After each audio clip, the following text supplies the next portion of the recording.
और अब एक्सक्लूसिव खबर, भारत सरकार एक ऐसा हथियार लेकर आई है जिससे कोरोना को लेकर चीन की धोखाधड़ी दुनिया के सामने आ जाएगी। बड़ी खबर आपको बता दें, अब चीन नहीं छुपा पाएगा कोरोना के आंकड़े। स्वास्थ्य मंत्रालय ने फुल प्रूफ सिस्टम बनाया है और हेल्थ इंटेलिजेंस अब बताएगा चीन की हकीकत आखिर है क्या। चीन की काली हकीकत अब दुनिया के सामने होगी। कोरोना पर चीन में हो क्या रहा है, ये सब कुछ अब पता चल पाएगा। हेल्थ इंटेलिजेंस की मदद से कोरोना की ग्राउंड रिपोर्ट सामने होगी।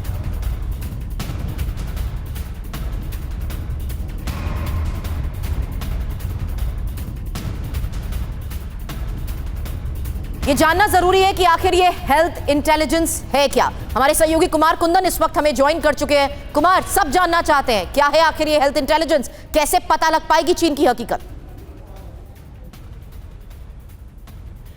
देखिए सुरभि, मैं बताना चाहूंगा कि 1961 में गवर्नमेंट ऑफ इंडिया ने एक विंग बनाया था हेल्थ मिनिस्ट्री के तहत, central bureau of health intelligence.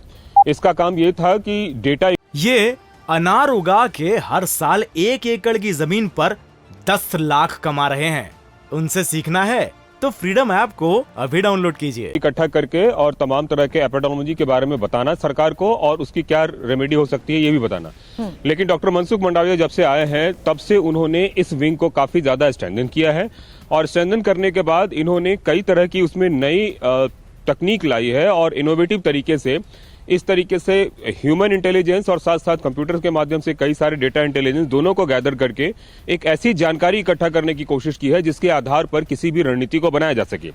हाल के दिनों में जब कोरोना की लहर चीन से निकली है और निकलने के बाद से चीन में जो हाय तौबा मची है, उसके बाद से सरकार की पैनी नजर है। पैनी नजर इसलिए भी है क्योंकि पिछली पहली और दूसरी लहर में जो स्थिति सरकार की हुई थी और जितनी किरकिरी हुई उसके गवाह हम सब आप रहे हैं। ऐसे में सरकार जो है एकदम एक्टिव मोड में है और चीन की हर चाल पर नजर रखे हुए है। लोकल ह्यूमन इनपुट से लेकर जो इंटरनेशनल डेटा है सामने आई है कि चीन जो है वो अपने असल कोरोना डेटा को छुपा रहा है। इसमें किसी तरह की कोई जो सच्चाई है उसमें ट्रांसपेरेंसी के साथ बता नहीं रहा है। तो शायद ये निष्पक्षता के साथ आंकड़े भी सामने आएंगे कि चीन में इस वक्त चल क्या रहा है।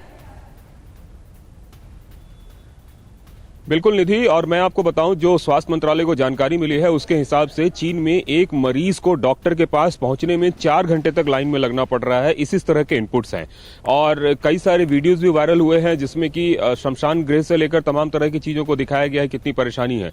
तो सरकार लोकल इनपुट के साथ साथ ह्यूमन इनपुट के साथ साथ कई सारी एजेंसियों के साथ संपर्क में है और जिससे यह पता करने की कोशिश कर रही है कि एक्चुअल में चीन में कितनी बड़ी तबाही हुई है। उसके आधार पर, चूंकि ये जो नया वेरिएंट है ये एक साथ निधि 16 लोगों को संक्रमित कर सकता है। डेल्टा एक साथ 1 से 4 लोगों को संक्रमित करता था। तो अगर इतनी बड़ी तबाही की उम्मीद है तो उसके लिए तैयारी बड़ी करनी पड़ेगी। जी, इस वक्त ताजा हालात क्या है और जिस तरह से सुरक्षा इंटेलिजेंस पर रिपोर्ट दी जाती है उस तरह से हेल्थ इंटेलिजेंस पर अब रिपोर्ट दी जाएगी स्वास्थ्य मंत्री को, और एक बहुत बड़ा कदम है चीन में असलियत पता लगाने के लिए कि हो क्या रहा है। जो बात आप कह रही है ना निधि, उसके तहत ये जानना भी बहुत जरूरी है क्योंकि चीन ने अब इसको उस कैटेगरी में डाल दी है जो कोरोना के केसेस अब नॉर्मल कैटेगरी, एक नॉर्मल फ्लू कैटेगरी में होंगे। ऐसे में तो डेटा कभी सामने आएगा भी नहीं निधि। ये अनार उगा के हर साल 1 एकड़ की जमीन पर 10 लाख कमा रहे हैं। उनसे सीखना है तो फ्रीडम ऐप को अभी डाउनलोड कीजिए।